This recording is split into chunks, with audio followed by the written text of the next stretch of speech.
Assalamualaikum warahmatullahi wabarakatuh. Izin memperkenalkan diri, nama saya Dendi Hendiana dari Fakultas Keguruan Ilmu dan Pendidikan Prodi PGSD dengan NIM 860566114. Yang terhormat Bapak Aswin Saputra MPD dan teman-teman sekalian, di sini saya akan mempresentasikan peran filsafat ilmu pendidikan ya.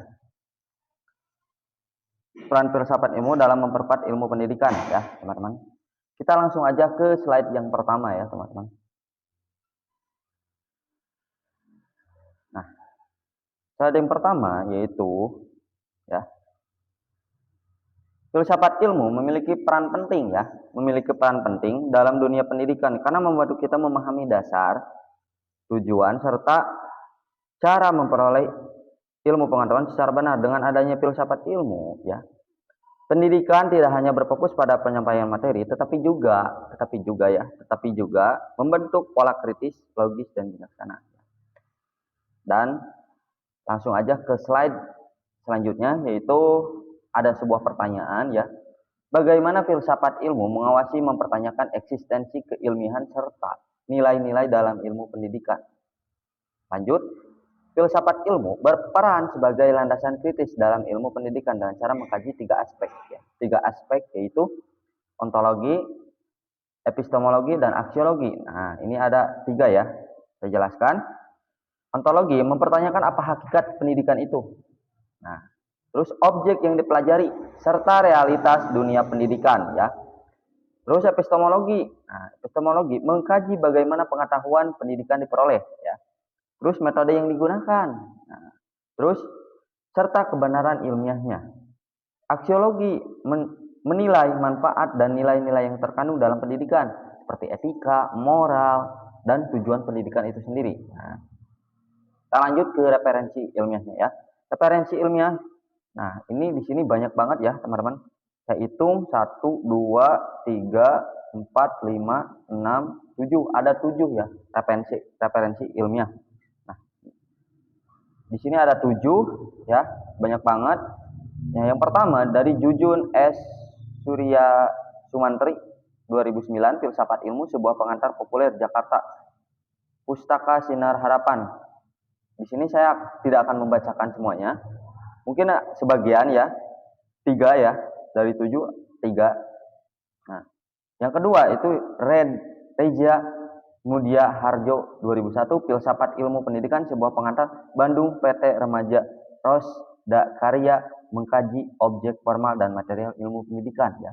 Terus yang ketiga Imam Barnadib 1997, Filsafat Pendidikan, Sistem dan Metode ya, Yogyakarta Andi Offset ya. Seperti itu. Saya sebutkan udah 3. Kita lanjut ke slide selanjutnya ya. Nah, dengan demikian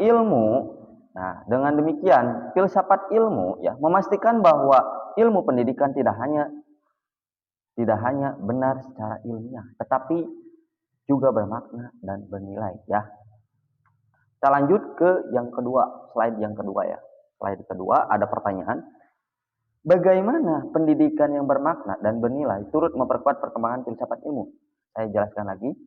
Pendidikan yang bermakna dan bernilai akan menghasilkan praktik pendidikan yang tidak hanya berfokus pada transfer ilmu, tetapi juga pembentukan karakter dan pemikiran kritis. Nah, terus hal ini memperkuat filsafat ilmu karena mendorong refleksi terhadap tujuan pendidikan.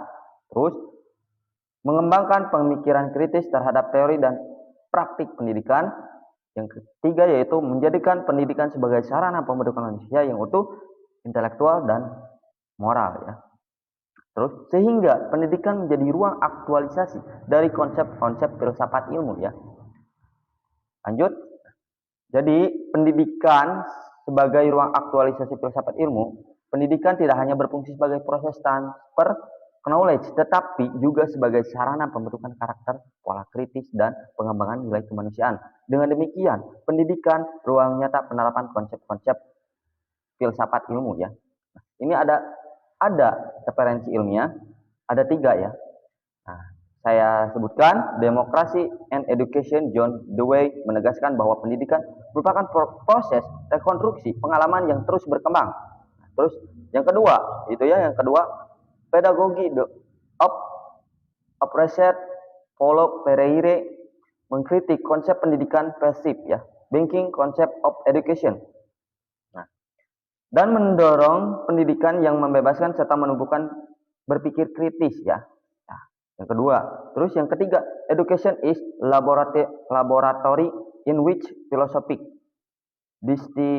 distinct become concrete and are tested. John Dewey ya. John Dewey ya. Kita lanjut ke yang ketiga ya. Ketiga ada pertanyaan, mengapa filsafat ilmu disebut sebagai pisau analisis ya? Pisau analisis dalam membedah persoalan pendidikan.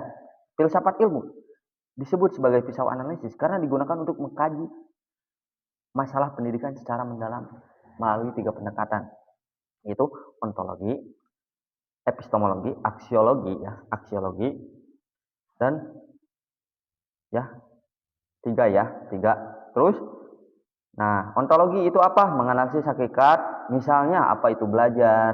Nah, terus epistemologi mengkaji cara memperoleh solusi, metode pembelajaran yang tepat. Nah, seperti itu. Terus aksiologi menilai dampak dan nilai dari solusi tersebut. Apakah bermanfaat dan etis? Nah, seperti itu ya, teman-teman. Kita lanjut.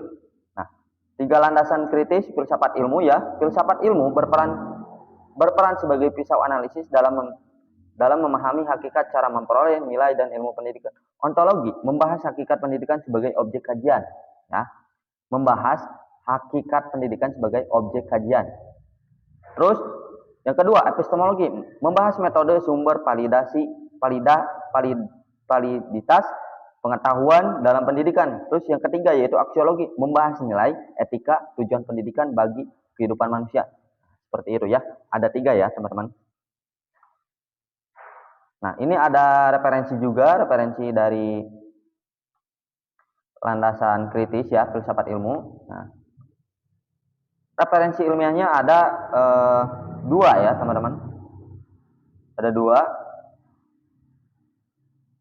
Nah, filsafat ilmu sebuah pengantar populer karya Jujun S.